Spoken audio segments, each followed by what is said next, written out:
It's AdELA and Mandy. we are back again for our series Mental Health Matters. You guys probably saw our last video on Wednesday, just kind of discussing mental health during a pandemic. It was titled, what was it titled, Mandy? Same Storm. Storm, different boats. Yep. And Mandy came up with that title, and I thought, well, that is so genius because that's what we're going through. So today, I had some questions for her regarding socialization right now during this pandemic. Mandy, you know that I am a huge extrovert, Yes, I right? do. And I'm more of an introvert. Yeah, I'm more of an introvert, but we met on an airplane and we hit it off. we did. So, you know, it is what it is. I love talking to people. I love being around people. And I'm kind of a little bit at my wit's end right now because of all the social distancing. What do I do? Why do I feel this way? Yeah, so just to kind of shed light, there's a lot of misconceptions about extroverts versus introverts. People tend to equate introverts with shyness and extroverts with being outgoing, and that's really not true. It has to do with where you get your energy levels from. So true extroverts, and mind you, there's a spectrum here, so we're talking about the truest of true extroverts. You could probably be somewhere in the middle, and then there's like the true introverts, again, Right. on a spectrum.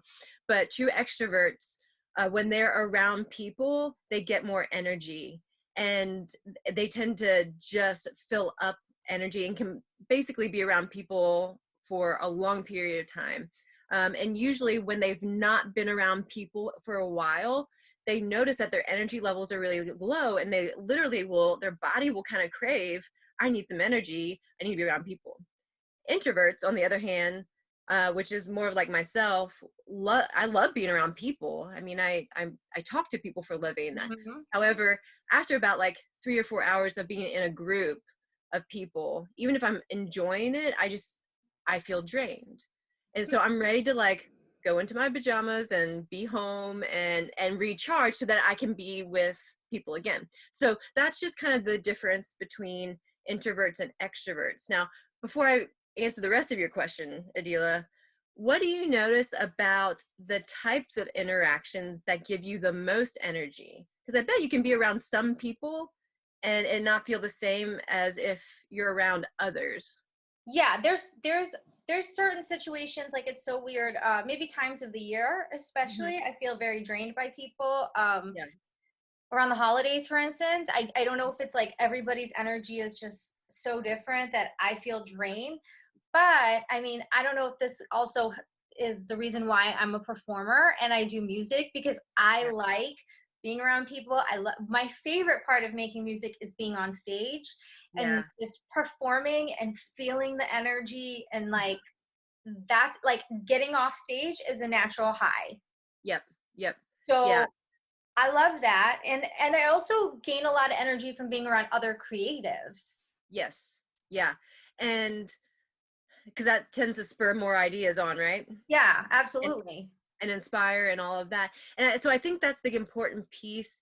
And when you're trying to connect and fill that extrovert energy up, it's not going to be the same right now. And so we have to keep in mind this isn't a forever thing, but you do have to listen to yourself.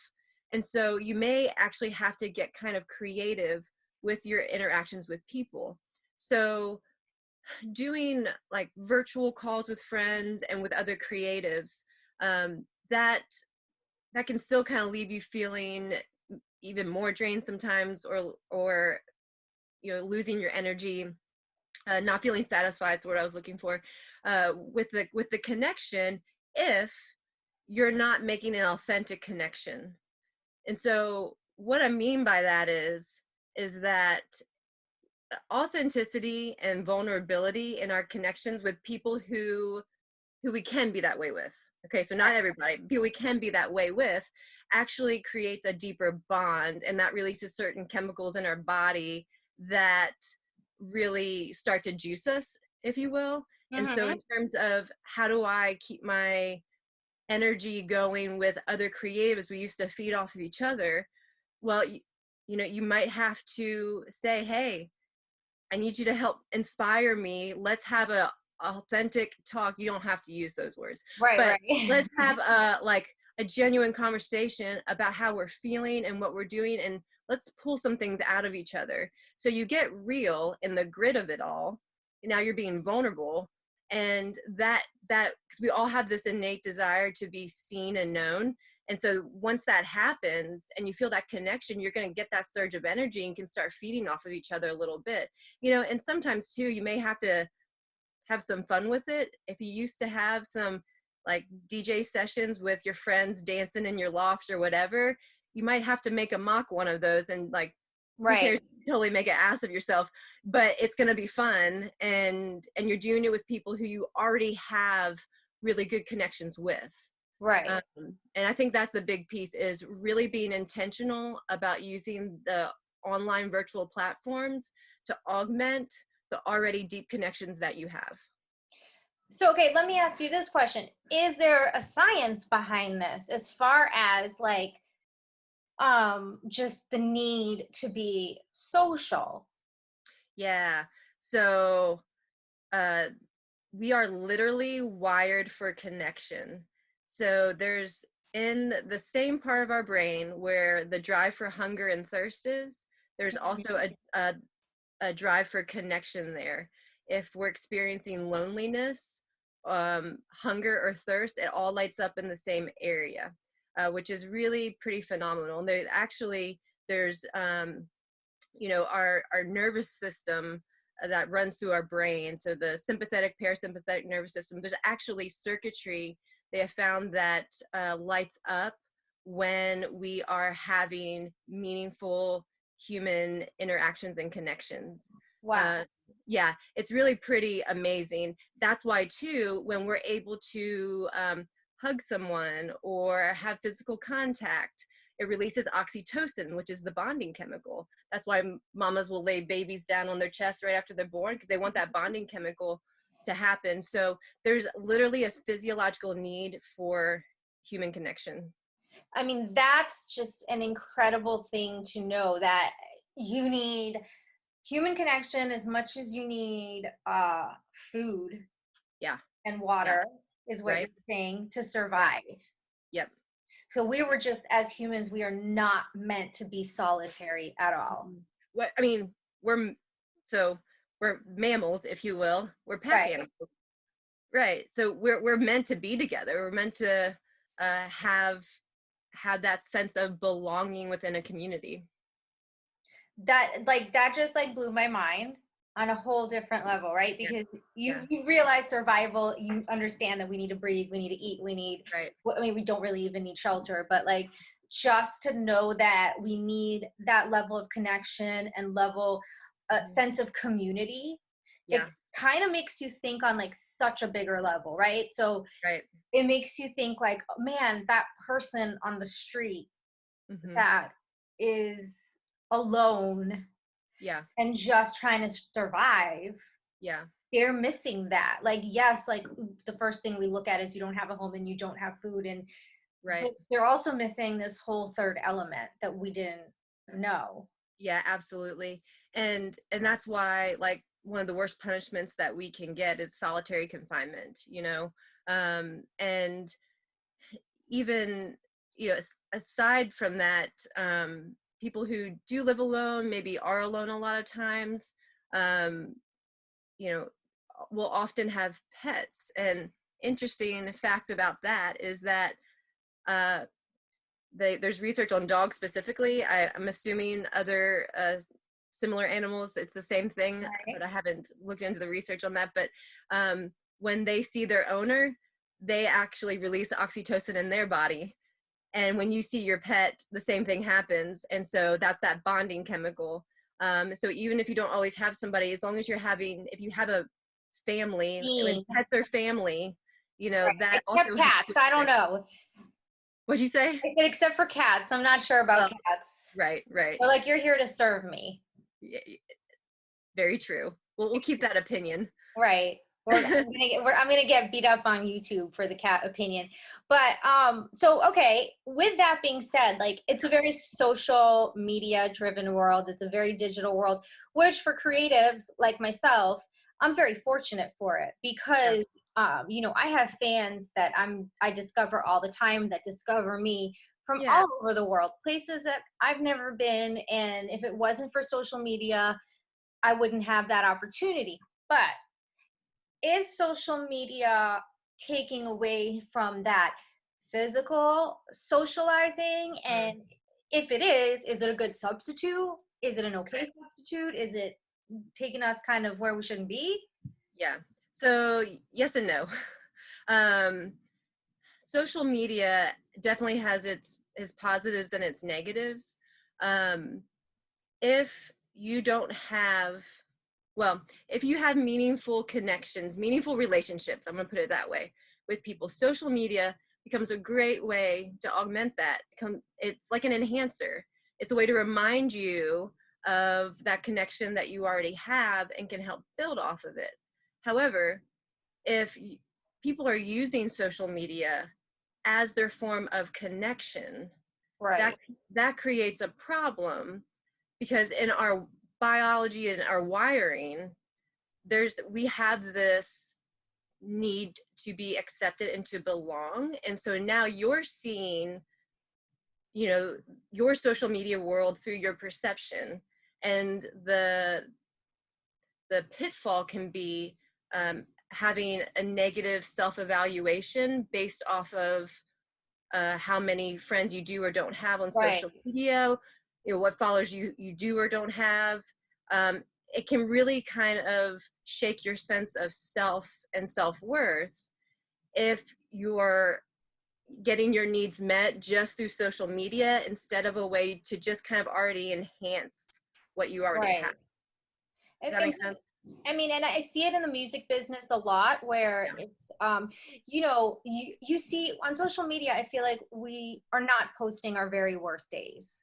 Right, You right. know, like where Yeah, if I've had the worst day of my life, I'm more than likely not going to post about it. If yeah, I totally messed up a song in the studio or somebody hated it, it's not something I'm putting on social media. Now, however, if I have the best day or all my highlights of my week, that's all going up there. yeah. And I feel like, does that create like this, almost like you said, like this false Hmm.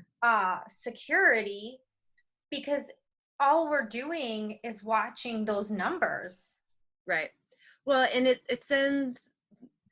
can send the message to yourself, but also to people who are, that is maybe you are their one social connection that they feel like they have, and now they're comparing their life to yours.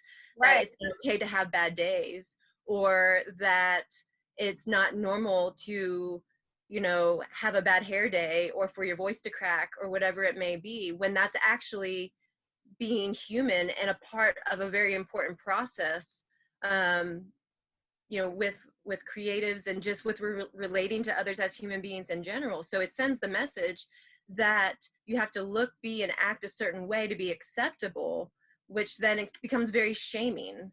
And so and two, everyone is perceiving other people's social media through their own perception, Right. through their own lens, and that can become a problem as well, because now you're making assumptions and judgments about others and yourself.